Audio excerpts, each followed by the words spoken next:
everyone. Thank you for joining me today. I'm Fritz Fritz.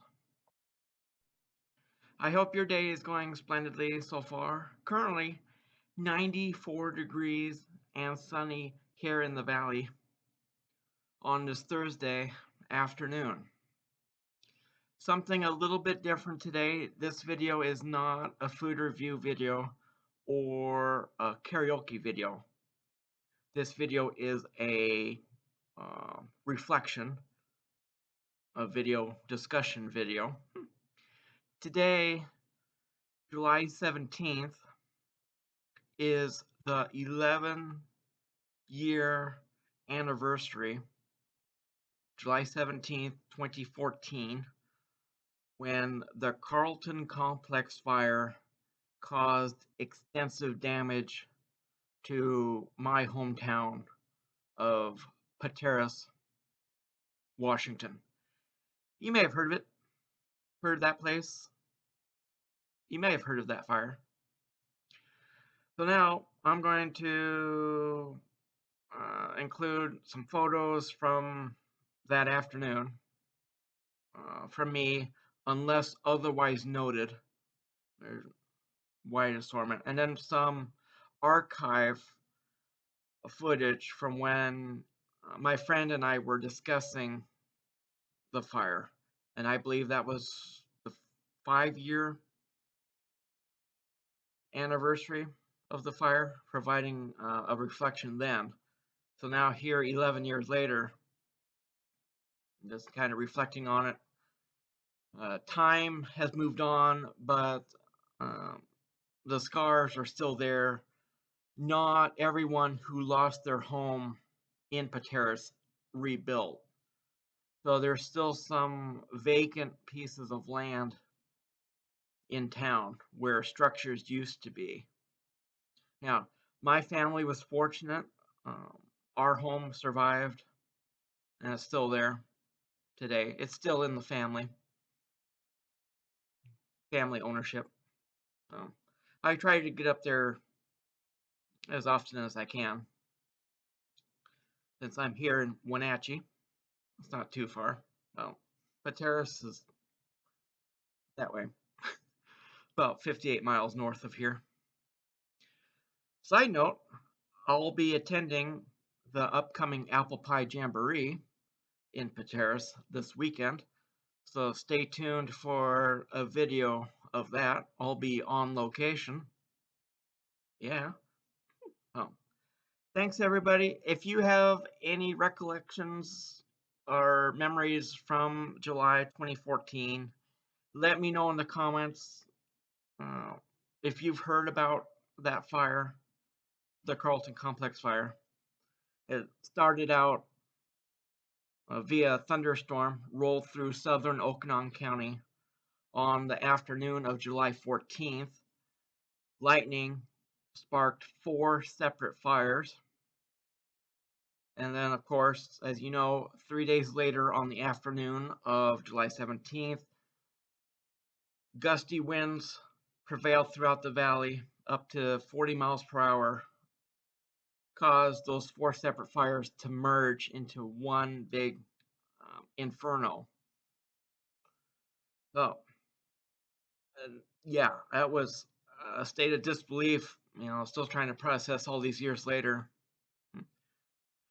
I didn't get any footage myself of the fire when it entered Pateros city limits.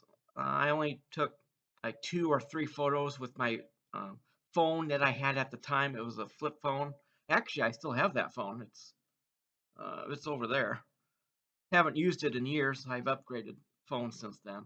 But I was just in a state of disbelief, like trying to internalize what was going on, and just trying to wasn't really aware of the magnitude of the situation.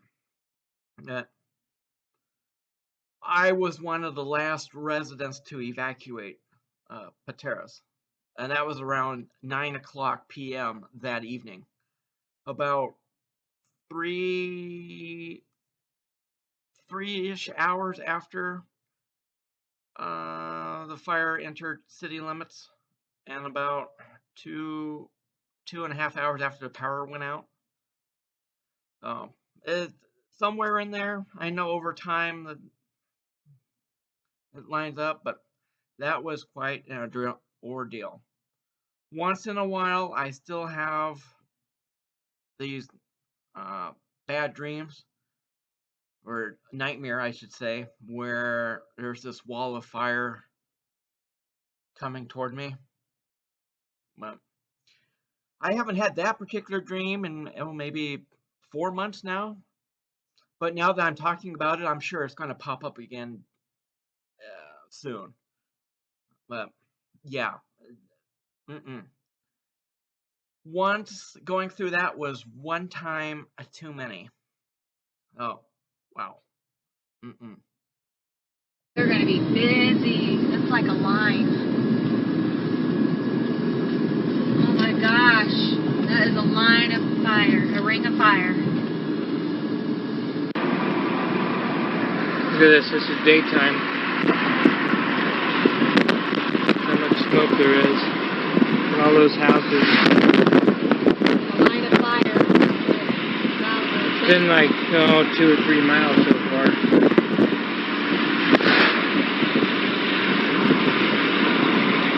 That was after we were trapped.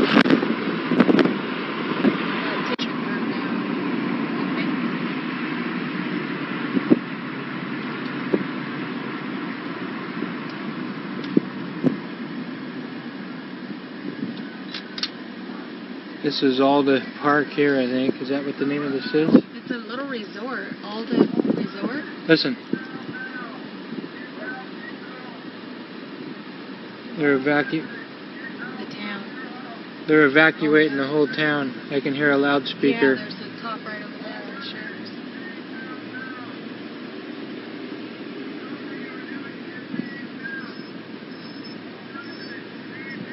Nice. Oh boy, I don't think we're going to be able to go the way we want to go. We want to go left. We want to go that way. Yeah. I don't think they're going to let us.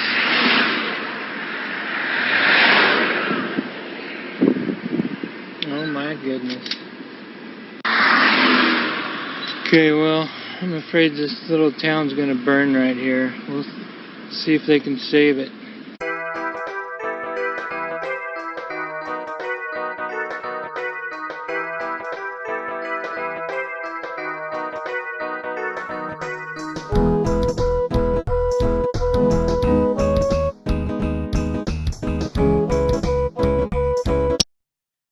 And now I'm going to read an excerpt from my book that I wrote 5 years ago called Pateros Perspective. The chapter I'm reading from is called Carlton Complex Fire. There's only one copy available, so it's not available for purchase at this time. Hopefully someday I'll be able to have multiple copies printed, but for now it's just the master copy and then the PDF file. Let's see.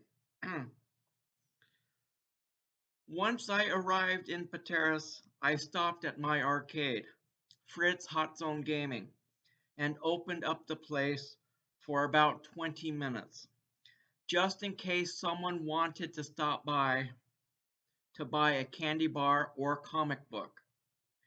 No one stopped by to buy anything, so I closed up and went home to eat dinner. By this time, all but one of my arcade machines had been sold.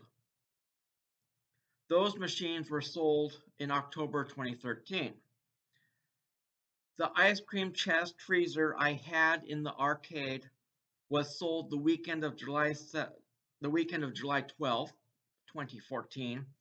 So I didn't have any perishable items in the arcade to worry about if the power went out. For dinner, I ate top sirloin steak with A1 steak sauce, mashed potatoes, and peas. Yum. I had water to drink. I remember watching the national evening news at 6:30 p.m. No local fire coverage was provided. I didn't get online to check fire updates or view Facebook to see what my friends were posting. My aunt called us around 7:00 p.m. to inquire if we were all right or in danger. She had been following the news on Facebook and was listening to a police scanner. We didn't see any fire from our porch and could see some blue sky. The sky to our northeast was ominous and pitch black. Looked like a thunderstorm brewing, but that was all smoke instead. We thought that we were safe. About 10 minutes later, the power went out. We lost the connection with my aunt because we were using a cordless phone, not the landline. Mom and I drove up to the high school to see what was happening. The Red Cross that had been set up earlier in the day to assist fire victims was packing up their resources because the fire had crested the hill at the other end of town by the water towers and was approaching the vicinity. We drove back home and I started loading up my Forenza with valuables just in case we needed to leave. I called my aunt on my cell phone around 7:45 p.m. and gave her an update on our situation and that we were staying. No sign of fire at our end of town. Yeah, thanks. As a precaution, I moved my Forenza from the garage and parked up at the tennis courts and started to walk back to the house. Just then, one of our neighbors, Clint McCoy, stopped by in his white pickup truck and asked if I knew anything about the fire. He and his wife, Carol, lived on Warren Avenue, 2 houses up from the tennis courts. He was going to drive up to the cemetery to see where the fire was in relation to us. I watched him drive up the hill behind our house on Riverside Drive and turned right onto Ives Street. He arrived about 5 minutes later and said that the fire had reached the cemetery and hillside behind the school and was coming our way.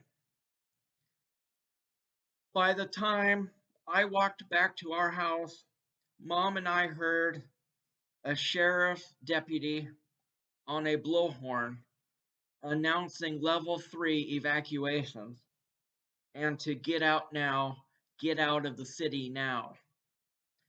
He was driving around the block by the tennis courts. I called my aunt again at 8:50 p.m. via cell phone and said that we could see fire crest the hillside above our house and was moving down toward us.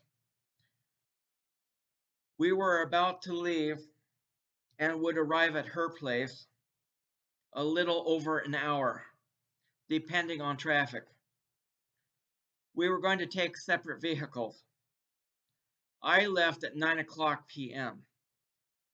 The smoke was so thick that I couldn't even see the Forenza hood or rear view mirrors.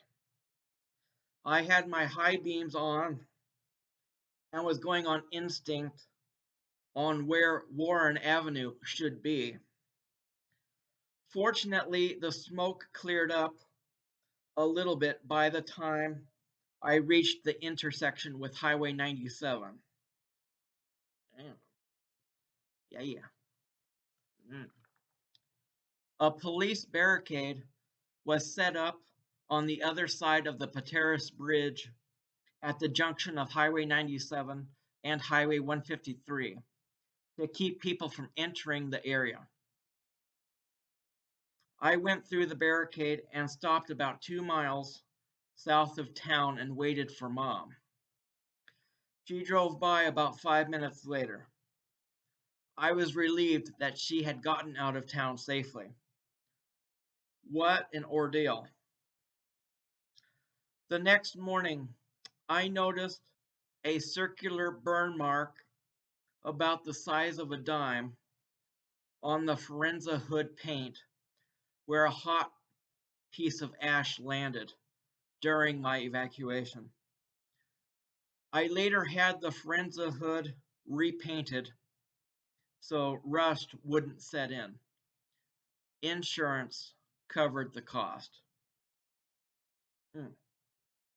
Yeah. Woo. I'm Fritz, Hot Zone Fritz, here with Snowman Dan. We're here on location on the last part of our Bill Shaw Road, French Creek, hopefully. Asterisk, that's a little asterisk on that, hopefully. We finish it today. So, That's our plan. that's our plan.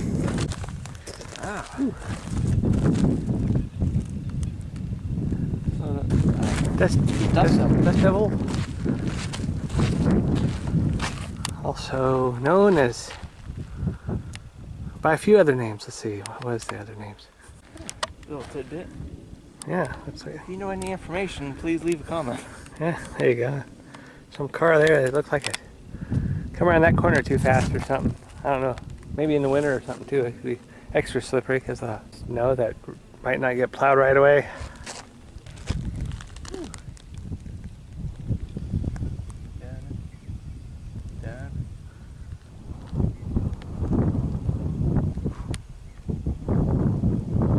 Adam touched it first. Green board. But yeah, that's what some of the signs look like up here. So if you don't know what you're doing or where you're going, you'll have no idea where you are probably. With the Carlton Complex, I missed out on that one for the most part because I was away at university. So I just got to watch television, and then for the first few hours of when it started really moving fast, people would call me and let me know what was going on. And then the phones all fell silent because all communication lines in this area pretty much were destroyed. So couldn't find out what was going on for a while. On the morning of July 17th, officials estimated that the fire was burning in about 18,000 acres. By 3 p.m., it had grown to 44,553 acres. By the end of the day, the fire had exploded to a staggering 167,712 acres.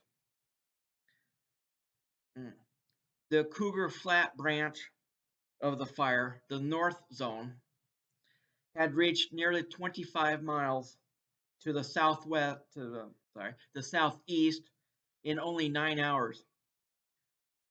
The south zone branch had burned even farther south, not stopping until it hit the Columbia River near Pateros. A little after 7 p.m., the fire entered Pateros city limits.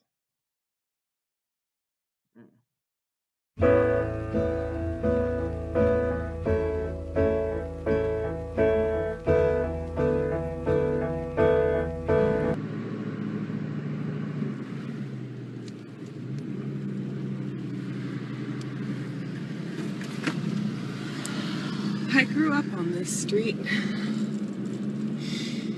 And it's ash.